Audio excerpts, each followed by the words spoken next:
கனமழையை தொடர்ந்து யமுனை நதியின் நீர்மட்டம் தொடர்ந்து அதிகரித்து வருவதால் டெல்லியின் பல பகுதிகளை வெள்ளம் சூழ்ந்திருக்கிறது. மேலும் விவரங்களை எமது செய்தியாளர் ரமேஷ்குமார் வழங்க கேட்கலாம். வணக்கம் ரமேஷ், தற்போது டெல்லியில் எந்தெந்த பகுதிகளை வெள்ள நீர் சூழ்ந்திருக்கிறது? மக்கள் என்ன மாதிரியான இன்னல்களை சந்தித்து வருகிறார்கள்? முழு விவரங்களை பதிவு பண்ணுங்க. ஹிமாச்சல், ஜம்மு காஷ்மீர், பஞ்சாப் உள்ளிட்ட பல்வேறு வட இந்திய மாநிலங்களை ஆட்டி படைத்து வரும் கனமழை தற்போது தலைநகர் டெல்லியையும் விட்டு வைக்கவில்லை.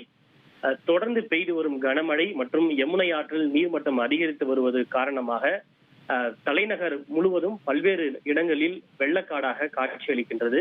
குறிப்பாக யமுனை நதியினுடைய அபாய கட்டம் என்பது 205 மீட்டர் தான். ஆனால் அதையும் தாண்டி தற்போது யமுனை நதியினுடைய நீர்மட்டம் 207 மீட்டராக இருக்கிறது. அதாவது 207 அடியை அந்த நீர்மட்டம் எட்டி இருக்கின்றது.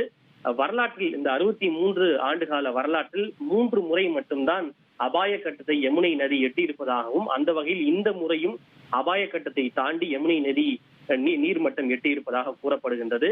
யமுனை ஆற்றில் அதிகரித்து வரும் நீர்மட்டம் காரணமாக அங்கிருந்து வெளியேற்றப்படுகின்ற நீரின் அளவும் தொடர்ந்து அதிகரித்து வருகிறது. இதன் காரணமாக பல இடங்களில் நீர் சூழ்ந்து வெள்ளமாக காட்சியளிக்கிறது. குறிப்பாக தாழ்வான பகுதிகள் பல இடங்களிலும் வெள்ள நீர் சூழ்ந்து காட்சியளிக்கிறது. இதன் காரணமாக தாழ்வான இடங்களில் பல பகுதிகளில் இடுப்பளவுக்கும் சில இடங்களில் கழுத்தளவுக்கும் தண்ணீர் தேங்கி பொதுமக்களுடைய இயல்பு வாழ்க்கை பாதிக்கப்பட்டிருக்கிறது. பல வாகனங்கள் நீரில் மூழ்கி போயிருக்கின்றன.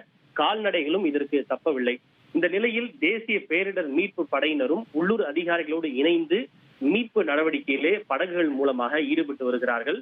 தற்போது வரை தாழ்வாக இருக்கக்கூடிய பாதிக்கப்பட்ட வெள்ளம் பாதித்த பகுதிகளில் இருந்து 25 பேர் தேசிய பேரிடர் மீட்பு படையால் அவர்கள்